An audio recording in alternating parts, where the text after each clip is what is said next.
ನಮಸ್ಕಾರ, ನವನಾರಿ ಬ್ಲಾಗ್ಸ್ಗೆ ಸ್ವಾಗತ. ನನ್ನ ಜೊತೆ ಇವತ್ತು ಮೈ ನೇಮ್ ಇಸ್ ಕೇಳಿ ಚಿತ್ರದ ನಾಯಕಿಯಾದ ಭವಾನಿ, ರೈಟ್? ಭವಾನಿ ಅವರಿದ್ದಾರೆ. ಸೊ ಇವ್ರದ್ದು ಮೊದಲನೇ ಸಿನಿಮಾನ, ಎರಡನೇ ಸಿನಿಮಾ ಹೇಗಿದೆ, ಇವ್ರ ರೋಲ್ ಏನಿದೆ ಎಲ್ಲ ಕೇಳ್ಕೊಂಡು ತಗೊಳ್ಳೋ. Welcome to Navanari blogs. Thank you madam, ನನ್ನ ಇನ್ವೈಟ್ ಮಾಡಿದ್ದಕ್ಕೆ. ನಂದು ಇದು ಸೆಕೆಂಡ್ ಮೂವಿ. ಫಸ್ಟ್ ಮೂವಿ ನಂದು ಗಿಡುಗ ಅಂತ. ಅದರಲ್ಲಿ ನಾನು ಅದು ತಂಗಿ ಮತ್ತು ಅಣ್ಣ ತಂಗಿ ಬೇಸ್ಡ್ ಮೂವಿ. ತುಂಬ ಚೆನ್ನಾಗಿದೆ. ಅದು ಕೊಡಗುವಲ್ಲಿ ರಿಲೀಸ್ ಆಯಿತು. ಅದು 25 ಡೇಸ್ ಓಡ್ತು. ಇವಾಗ ಇದು ನನ್ನ ಸೆಕೆಂಡ್ ಮೂವಿ. ಈ ಮೂವಿಯಲ್ಲಿ ನಾನು ಹೀರೋಯಿನ್ ಮೇನ್ ಪಾತ್ರ ಮಾಡಿದ್ದೀನಿ. I am so excited. ನಮ್ಮದು 15th ರಿಲೀಸ್ ಆಗ್ತಿದೆ ಅಂತ.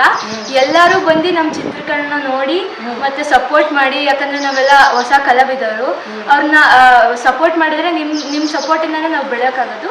ಸೊ ಎಲ್ಲರೂ ಬನ್ನಿ ನೋಡಿ ಥಿಯೇಟರಲ್ಲಿ.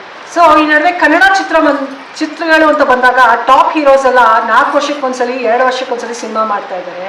ಸೊ ಇದು ಎಲ್ರಿಗೂ ಬೇಜಾರಾಗಿರೋ ವಿಚಾರ. ಯಾಕೆಂದರೆ ನಮ್ಮ ಫೇವ್ರೆಟ್ ಹೀರೋನ ನಾವು ಸಿನಿಮಾದಲ್ಲಿ ನೋಡಬೇಕಂದ್ರೆ ಮಿನಿಮಮ್ 2 to 4 years ಕಾಯಲೇಬೇಕು. ಫಾರ್ ಎಕ್ಸಾಂಪಲ್ ಯಶ್ ಆಗಿರ್ಬೋದು, ಯಾರೇ ಆಗಿರ್ಬೋದು, ಅವ್ರ ಕಷ್ಟಗಳು ಅವ್ರಿಗೆ ಗೊತ್ತಿರುತ್ತೆ. ಬಟ್ ಆ್ಯಸ್ ಅ ಫ್ಯಾನ್ ನಾವು ತುಂಬ ವೆಯ್ಟ್ ಮಾಡಬೇಕಾಗುತ್ತೆ. ಸೊ ಹೊಸಬ್ರು ಚಿತ್ರ ಅಂತ ಬಂದಾಗ ಕನ್ನಡದವರಾಗಿ ನಾವು ಅವ್ರನ್ನ ಎಲ್ಲರೂ ಪ್ರೋತ್ಸಾಹಿಸೋಣ, ಬೆಳೆಸೋಣ. ಸೊ ಇನ್ನು ಏನೇನಿರುತ್ತೆ ಸಿನಿಮಾದಲ್ಲಿ ಅಂತ ಮುಂದೆ ಹೀರೋಯಿನ್ ಜೊತೆ ನಾನು ಮಾತಾಡ್ತಾ ಹೋಗ್ತೀನಿ.